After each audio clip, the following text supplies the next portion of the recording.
An excerpt from my soon-to-be-published novella. Dylan passed a sight that concerned him. Two forward-facing eyes peered between some trees. The animal was 6 or 7 feet tall, and it was striped evenly in black and gray. Its stare whispered to him, "You're going to die. Turn back now, or everyone you love will perish." The stare was possibly the worst thing he'd ever seen.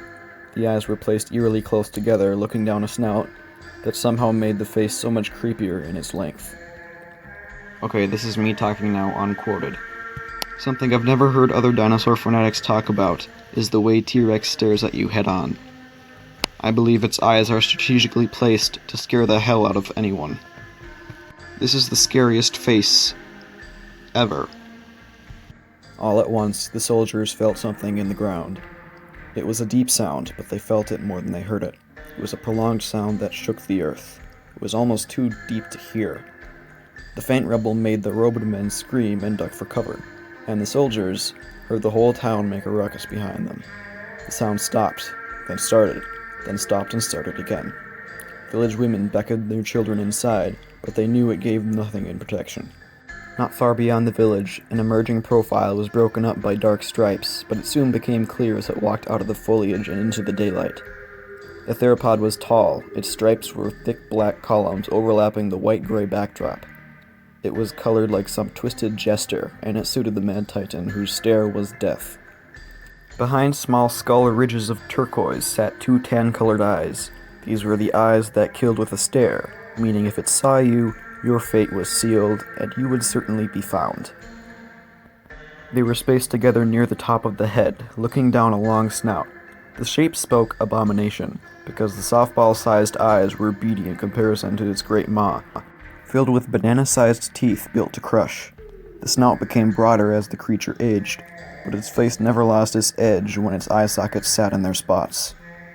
Nothing in science fiction could ever come close to just how frightening the thing was when it stared right at you. It was the definition of a monster, and that was factual. The animal was quiet. It did not roar, but it vocalized with its silent rumble. It's hard to believe, but the sound emitted by Tyrannosaurus was incredibly similar to the background sounds in horror films. Living in lion-like prides, the only sound it ever made was a hard-to-hear rumble to communicate with its kin. It took steps toward the village. When Tyrannosaurus approached, its silent rumble would get louder and louder. The creature never ran. It would walk towards its prey, each long stride covering enough ground to outrun a man. It walked steadily, like a zombie, with a fixed gaze, with its beady hawk eyes always locked on the target, until it leaned down, grabbed hold, and delivered one of the most painful bites ever known. Soon, its pride would arrive to eat the humans out of their homes, which was their version of ducks in a barrel. 2 more Tyrannosaurus emerged from the foliage. The animals were coordinated killers. They had the intelligence of chimpanzees.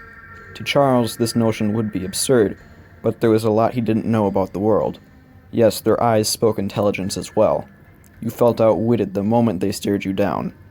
Now, juvenile rexes were bursting from the foliage. They too had a place in the hunting party. They were lightning-fast runners while they were still young. Dylan, Sue, and Charles watched the first deaths unfold. An adult seized a man who couldn't run fast enough. Its head lowers and its jaws came around his body, and the moment it bit down, a loud sound was heard from where the soldiers stood, 1/3 of a mile away. The teeth of the animal were surprisingly blunt objects, but a series of serrations on their sides made them perfect for splitting through bone matter.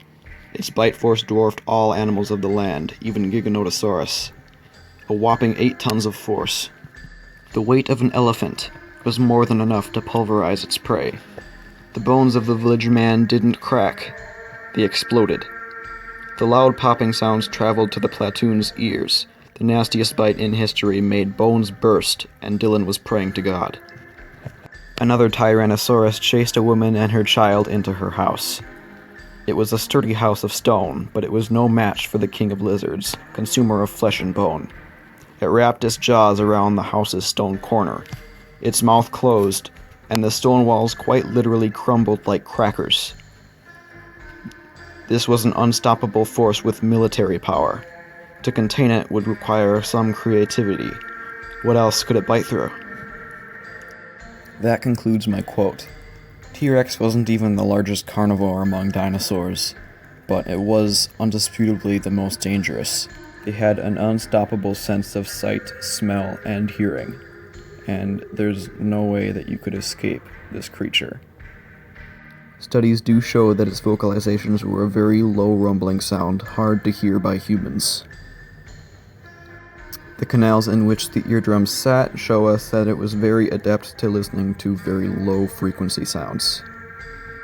If you imagine what the Jaws theme song sounds like, that's somewhat what a T-Rex would sound like, except much lower and much more hard to hear, which makes it a living nightmare. Nothing is scarier. It is thought that this is literally why horror movie sounds are scary to us.